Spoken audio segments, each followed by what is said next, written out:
रबरम बचारिया ने साल 1984 में राजेश खन्ना की फिल्म आई थी आज का एमएलए राम अवतार। और आज का टाइम में उस फिल्म की एक वीडियो क्लिप बड़ी वायरल हो गई जिसमें हमें डब्बे रहता है खाना बनाने वाला मामला में बात करें उसका बारे में बात करांगे। बड़ा कोइंसिडेंट है कि उस फिल्म का नाम भी आज का एमएलए राम अवतार था। जो आज का टाइम में एमएलए है, जो आज का टाइम में राज गद्दी पे बैठे हैं, वहीं भी राम का नाम पे वोट मांग के बैठे है। तो उस फिल्म का सीन क्या था कि डब वाले आवाम दौरे के जी जनाब हमने रोटी के दाम बढ़ाने हैं, क्या किया जाए? हमें इतने रुपये बढ़ाना चाहो, 2 रुपये बढ़ाना चाहो, 3 रुपये करना चाहो। तो उन्होंने तुम 3 ना करो, तमें दाम करो 10 रुपये। बोले जी 10 रुपये, 10 रुपये तो कोई भी कौन देगा? बोले हाँ, तुम 10 रुपये दाम करोगे, लोग इस बात पर प्रदर्शन करेंगे, मैं आऊंगा, मैं उन्हें कहूंगा ये बहुत गलत काम करेगा बड़े ने, मैं दाम घटवाऊं, मैं 5 रुपये दाम करवाऊं, लोग खुश हो जाएंगे, तारे भी दाम बढ़ गए, लोगों के नाम के दाम घट गए, तम भी खुश, लोग भी खुश और आप तो खुश है खुश, क्योंकि इसमें अपना कमीशन होगा। युवा काम मोदी सरकार ने कराया था भारत में जीएसटी का टाइम पे। पहले होती जीएसटी इतनी ज्यादा लाई, लोग पीछे पर जीएसटी 2.0 लाया, उसके दाम घटा दिए, लोग जश्न मनाने लग रहे कि ओ जीएसटी के दाम घट गए, जबकि पहले ही कम था, उसके बाद इतनी बढ़ाया और पे हो गया। तो यह trick कड़ियन Donald Trump, Modi ji का दोस्त, माई फ्रेंड डोनाल्ड ट्रंप ने सीख ली और उसने भारत के लिए हुए काम कर दिया। जो यह नई ट्रेड डील साइन हुई है, इसमें कुल मिलेगा जोड़ जो लिगड़ कांड लग रही है बात, वह यही शामी है कि यह डील है के ऊपर के रोला चले था, यू कड़ा था, यू रोला चले था के बीच में ऐसा होया कितने दिन तक ये डील नहीं हुई और फिर एकदम ऐसा क्यों होया कि डील होगी। सारा विषय आज आप बात करांगे। बात की है शुरू में, देखो तमने बेरा जब यू मोई जी का friend, my dear friend Donald Trump दोबारा सत्ता में आया था, तो बड़ा कोशिश करी थी भाई भारत का बड़ा अच्छा मित्र है, रिन्यू है, इन्हें बढ़िया इसका चापलूसी लाने की कोशिश करी, बड़ी इसकी चापलूसी करने की कोशिश करी। लेकिन इस आदमी ने जो नारा देकर यू आया था, मेक अमेरिका ग्रेट अगेन, उस नारा पर अपना काम करना शुरू किया और उस नारा पर काम करने खातर, उस नारा ने साबित करने खातर इसने जो हथकंडे अपनाने थे सारे हथकंडे यू आदमी अपनाने लग गया। सबसे पहले इसने क्या किया, जब भारत पाकिस्तान का पाछे रोड़ा छिड़िया था, जो ड्रोन युद्ध चल रहा था, कई दिन तक चल रहा था, उसमें इस आदमी ने ट्वीट करके गया कि मैंने भारत पाकिस्तान का युद्ध रुकवा दिया। समझ रहे हो? मतलब यू आदमी कौन है? हमारे दो देशों के बीच में रोड़ा छिड़ रही है तो उसने रुकवाने वाला, तो इसने ट्वीट करके गया कि मैंने युद्ध रुकवा दिया। क्या की शर्त पे? व्यापार की शर्त पे। सो का जो रोड़े आना घूम फिर के व्यापार, हर चीज का एंड पूरे दुनिया में, पूरे देश में सब कुछ वही होना है। व्यापार कौन कटा करने लग रही, पीछे कौन करता कमाने लग रही, किससे अब तक कमाने लग रही, उड़ाए का बात आएगी। उसके पहला भी यू भारत पे, जो उसके बाद वो टैरिफ वाली बात आई थी, 50% टैरिफ इसने भारत पर लगा दिया था। उससे पहला मैं बता दूं, जो अब 18% कर दिया है। इससे पहला मैं यू क्लियर कर दूं कि यू बगता में या लोग न्यू का देखो भाई मोदी जी का कमाल है, 50% 18% पे लिया। उससे पहला भारत पर जो टैरिफ है यू ट्रंप का और my dear friend Donald Trump का आना था, पहला भारत में 3-4% हो गया था। उसके बाद you my dear friend Donald Trump था, जिसने 3-4 पे था वो सीधा फिर 25 पे ले गया और फिर सीधा 50% इसने टैरिफ लाने की बात करी। तो उसका पहला इतना टैरिफ नहीं था, तो उसका पहला उल्टा भारत ज्यादा लाया करता, क्योंकि भारत का बहुत बड़ा बाजार है, भारत में बहुत बड़ा बाजार है, बहुत जनसंख्या है, लोगों का सामान खरीदने खातिर, तो भारत अमेरिका के उत्पादन में टैरिफ ज्यादा लाया करता, भारत में नहीं था। ठीक है, लेकिन उसने जो भी कराया यू कर दिया। ठीक है, उसके बाद कई दिन तक मोदी जी और इसकी लड़ाई रहा। तो हमने सारा बेरा बीजेपी और उसका पूरा प्रोपगेंडा चल रहा है, यू कौन हमारे पे न्यू करने वाला, न्यू करने वाला, हम न्यू कर देंगे, न्यू कर देंगे। कई दिन तक बात नहीं हुआ है, वो बार बार जड़े भी जावे, दूसरे भी देशा में जावे, जड़े भी प्रेस कॉन्फ्रेंस करा, बार बार कम से कम भी 50 बार उसने यह बात कही, इस देश की इतनी बेइज्जती करी कि मन ने व्यापार की धमकी देकर भारत पाकिस्तान का युद्ध रुकवाया। मन ने, इसमें और किसी का कोई रोल नहीं है, यू मेरा कहना पड़ा, इसलिए मैंने शांति करी, इसलिए मैंने नोबेल पीस प्राइज दिया जावा। हालांकि उसने वो नहीं मिला इस चीज ने लेकर, अभी वो अलग लेवल पर जा रही है, अलग लेवल पर पागल हो रही है। लेकिन उसने बार बार यह बात कहा, भारत की बेइज्जती करी। उसके बाद 50% टैरिफ वाली बेइज्जती करी। उसके बाद उसने अपना जो सबसे कट्टर दुश्मन आप मानना पाकिस्तान, उस पर अपना तक कम टैरिफ लगाया। ठीक है, अपना पे 50, उस पर शायद 19-20% टैरिफ लगाया और अपना पे 50%। उसके अलावा जिसने अपना सबसे बड़ा दुश्मन अब माना पाकिस्तान, उसका जो आर्मी चीफ था आसिफ मुनीर, उसको अमेरिका में बुलाया, लंच करवाया। किसने? इसे my dear friend Donald Trump ने। और आज आप उसने अपना गला डील कर दी, तो आप इस चीज का जश्न मनाने लग रहे हैं। अब डील क्यों नहीं हो इतने दिन तक, और उसके बाद के रोड़ा होया बीच बीच में कई चीजें होंदी रही, ये डील वाला मामला अटका रहा। उसके अलावा इसी दौरान बीच में क्या हुआ कि अमेरिका में जो माई डी अपने मोई जी है उनके परम मित्र जो उनके स्टेट भाई है उज्जू भाई, उसका ऊपर भी मामला चल पड़ा। उसका ऊपर भी उड़ा जो एक देश एक नेता एक सेठ, उसका ऊपर भी अमेरिका में रिश्वत का मामला चल पड़ा, तो भी दबाव बढ़ने लग गया।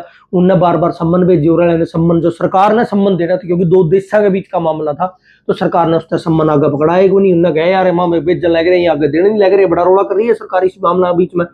तो ये सारे मामले अटके रहे, लेकिन इतने दिन तक कोई भी इसमें हस्तक्षेप नहीं हुआ, ना कोई भी कुछ बोल लिया। मोदी जी अपने वैश्विक नेता जो हर चीज में हर चीज का श्रेय लेना चाहे, हर चीज ना बड़े बड़ा चढ़ाएगा बोल रहा, हर चीज पर बहुत फालतू बोल रहा है, वो इस मामला में फिर दोबारा चुप। इसे मामला में 4-5 महीने निकल गए, खड़िया तो कुछ भी नहीं हुआ। उसके बाद क्या हुआ, इसे का दबाव में अमेरिका ने फिर दबाव बनाना शुरू कराया, तो आपा ने जो ईरान में अपना चाबहार पोर्ट था जिसमें आपने बहुत रुपये लग रहे थे, बहुत ज्यादा रुपये लग रहे थे उसने बनाने पर, वो आपा ने चाबहार पोर्ट छोड़ दिया। अब ये सिर्फ रूमर थे अब तक, लेकिन अब की बार जो बजट आया उसमें उस चीज का कोई जिक्र नहीं है। तो लोगों का मानना है कि हाँ भारत ने चाबहार एयरपोर्ट जो पोर्ट है वो छोड़ दिया है अमेरिका का दबाव में। उसके बाद अमेरिका का दबाव में ही भारत ने ईरान पर तेल खरीदना बंद कर दिया, ऐसा लोगों का कहना है कि यू भी अमेरिका का दबाव में है।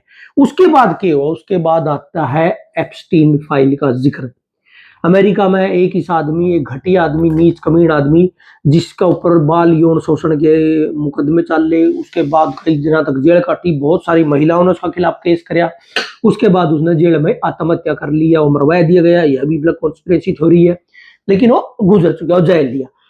उसकी जब फाइल खुलने लगी तो उसकी फाइल में अलग अलग देशों के बड़े बड़े नेताओं के नाम आने लगे। समी न्यूज सुनने में आई है कि भारत का एक बड़ा मंत्री का भी नाम उसमें आया, जिसका जो ये तेल वाला सौदा है इसका बहुत बड़ा उसका लिंक है, तो उसमें उसका नाम आया। तो फिर रोंगटे खड़े हो गए यार, यू के होने लग रही है, के नहीं होने लग रही है। उसके बाद अब पाछे से इसमें अपने माननीय सम्माननीय मोई जी का भी नाम है, एप्स्टीन फाइल में नाम आया। कितनी सच्चाई है कि उसमें है यह आगे जांच का विषय है, लेकिन उसके तुरंत बाद पता नहीं क्यों है एकदम से यह डील साइन हो, तुरंत यह डील भी साइन हो जाए, तुरंत जो एक इस देश के बड़े सेठ है उसका जो सम्मन अटके आया था, सरकार उस तक वो सम्मन पहुंचाए दर, उसको 90 दिन का टाइम दिया अमेरिका ने कि इसका जवाब दे, जो तना हमारा देश में यह रिश्वत दी है इस मामले में जवाब दे। जैसे ये फाइल आवे तुरंत प्रभाव से वो बड़ा सेठ द्वारा भी सम्मन पहुंच गई है, डील भी साइन हो जाए। और उस डील में बाकायदा ट्रंप ट्वीट करके हुआ कि भारत ने मेरा कहना पे अब रूस से तेल खरीदना भी बंद कर दिया है।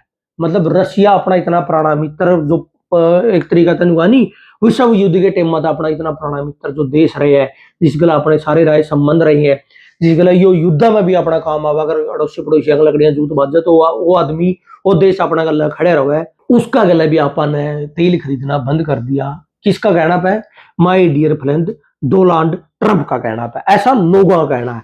अब my dear friend Donald Trump ने ट्वीट करके की गया, और अंत मोदी जी ने भी ट्वीट कराया कि देखो थैंक यू, उसने हमारा यू जो टैरिफ था यू 50% तक घटा गया, 18% कर दिया। इसके लिए हम 140 करोड़ देशवासियों की तरफ से उसका धन्यवाद करते हैं, और सिर्फ धन्यवाद नहीं करते, बाकायदा अपनी इस पार्टी के सारे सांसद बुलाएगा, उन पर खुद का भी स्वागत कराया। देखो कि मैंने कितनी बढ़िया डील करी है। कौन सी डील?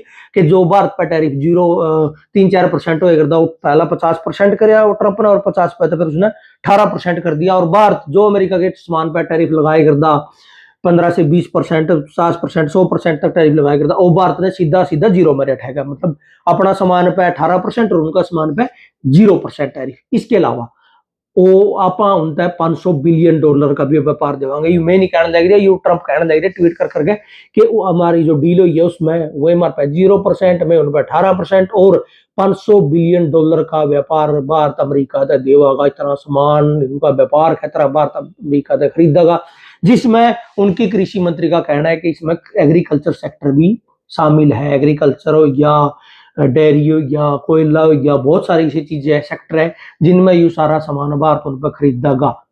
लेकिन इस मामला में भारत वाले का कहना है, वाणिज्य मंत्री का अपना कहना है, पीयूष गोयल का, कि इसमें कृषि सेक्टर शामिल नहीं है, कृषि और डेयरी सेक्टर जो इसमें शामिल नहीं है।